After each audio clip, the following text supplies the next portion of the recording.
Every spark of knowledge begins with curiosity. A question, a discovery, a story worth sharing. Here at Mindanao State University at Naawan, that spark shines brightest through CINAG 2025. Shared initiatives for nurturing achievements and goals.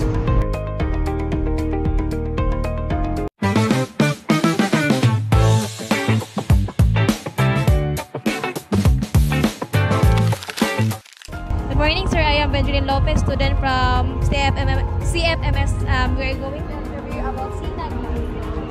So hello everyone, good morning. So I am Ana Glancy Sevillano, a staff of the Enterprise Development and Resource Management Office. So our question is, ikaw lang basa, sir. So why do you think programs like CINAG are important for students and the community? So here is the basic answer, guys. So CINAG is very important to the students, especially to the community, since it will a big help. It is impactful and will really have a great significance as to research and other development in the community. As for the students, this serves as an exposure on how to delve deeper with regards to the research and development.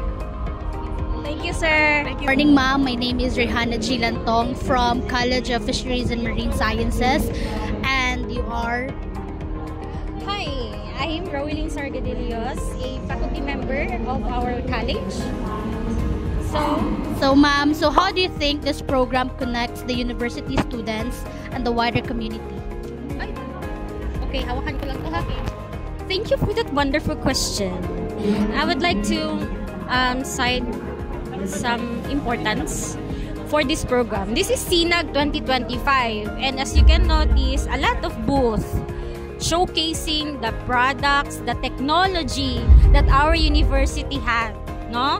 So, sa totally, atong booth, we have our post-harvest or process na mga isda, process na mga milkfish, ano pa, yung alamang, yung tilapia, they are all a product of our university.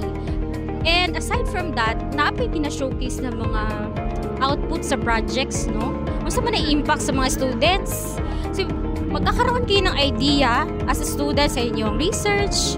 And it's somehow, kasi just like you, 4th year nakakaroon, nagdungag siya og motivation for you in your field in fisheries. Kung saan nagdida kung ako ang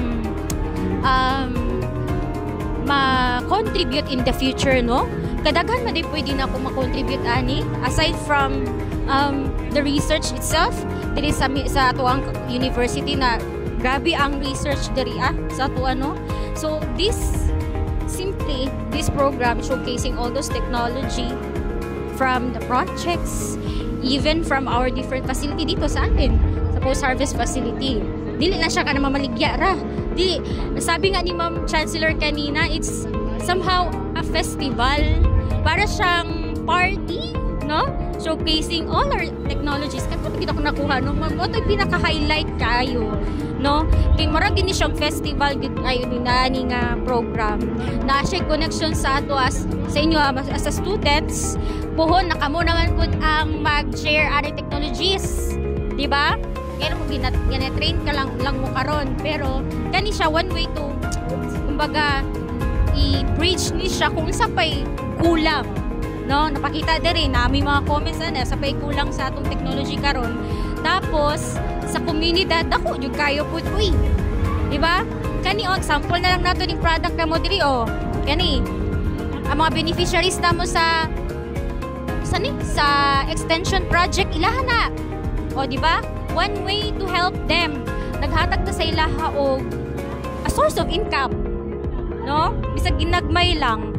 But you see, we are using our technology for them to help them economically. Dili masiguro na kuanda yon, no? Kanang dali ang impact, pero natagaan na to sila og skills and could be somehow a source of their income in the future. Kato na kung naisip, actually festival din CINAG, no? I hope you will be enjoying these 3 days nga activity, and that would be all. Thank you.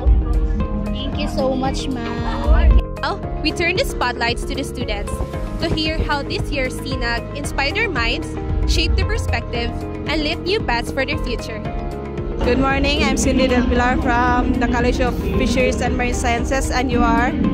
John Cyril Vanguardia from CBIT, second year. So what new knowledge or insight did you gain from the presentation today?